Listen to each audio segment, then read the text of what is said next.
Assalamualaikum warahmatullahi taala wabarakatuh dan salam sejahtera kepada semua barisan panel bagi The Innovation Competition 2021.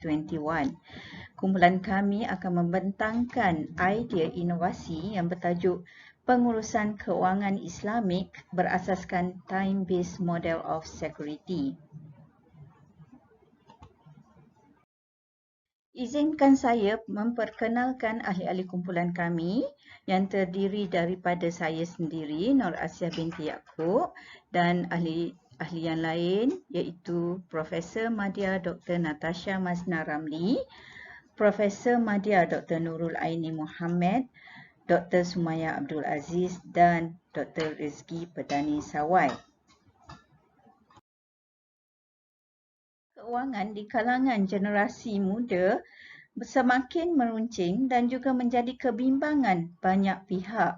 Isu ini perlu ditangani dan mendapat perhatian banyak pihak termasuk kerajaan, agensi swasta dan juga ahli akademik.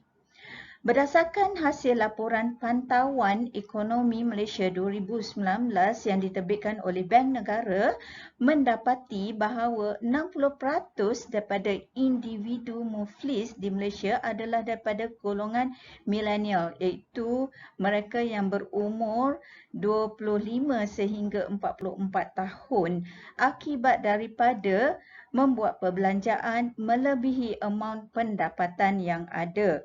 Dan keadaan atau isu muflis ini juga turut disumbangkan oleh faktor golongan ini cenderung untuk membuat pinjaman bagi tujuan peribadi dan bukannya untuk tujuan pelaburan ataupun pengumpulan harta kekayaan.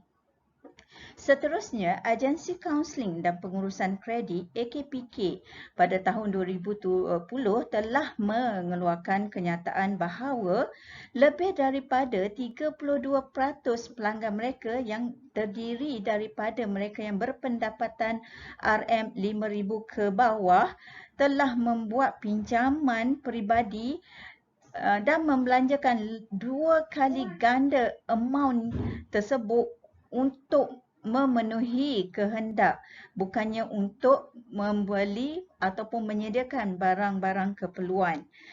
Terakhir sekali, Majlis Tindakan Ekonomi pada bulan Julai 2021 mengeluarkan kenyataan bahawa lebih daripada 600,000 individu daripada kumpulan M40 telah diklasifikasikan kepada kategori yang lebih rendah iaitu kategori B40 semasa pandemik COVID-19. Apa yang menjadi persoalan adalah adakah gaji mereka itu tidak mencukupi atau mereka sebenarnya gagal untuk merancang keuangan mereka dengan baik.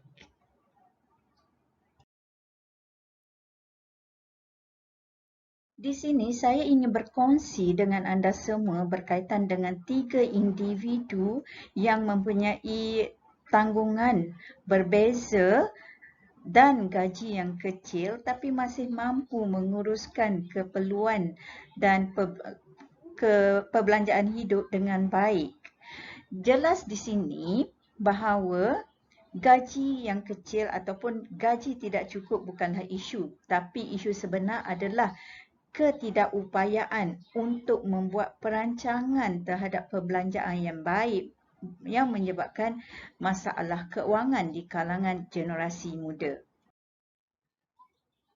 Pendapat kami ini adalah selari dengan kajian terdahulu yang dilakukan oleh sekumpulan penyelidik yang mendapati bahawa golongan muda sebenarnya mempunyai tahap literasi keuangan yang baik, namun mempunyai amalan ataupun kadar keupayaan pengurusan keuangan yang sederhana.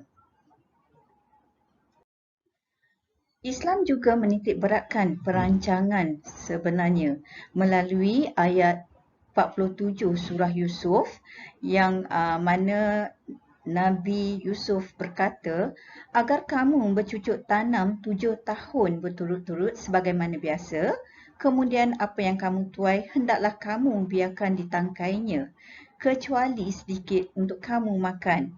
Kemudian setelah itu akan datang 7 tahun yang sangat sulit, yang menghabiskan apa yang kamu simpan untuk menghadapinya, kecuali sedikit dari apa yang kamu simpan. Pada masa sekarang, sistem perancangan keuangan berlaku pada dua peringkat, iaitu preventif dan juga detektif.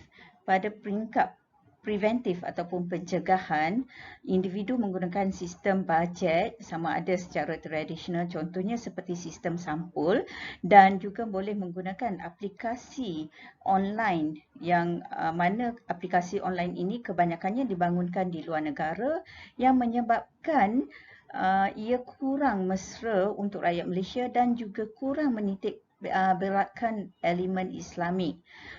Manakala pada peringkat pengesanan, ini melibatkan perbandingan di antara bajet dan juga perbelanjaan sebenar, iaitu untuk tujuan pengawalan lah.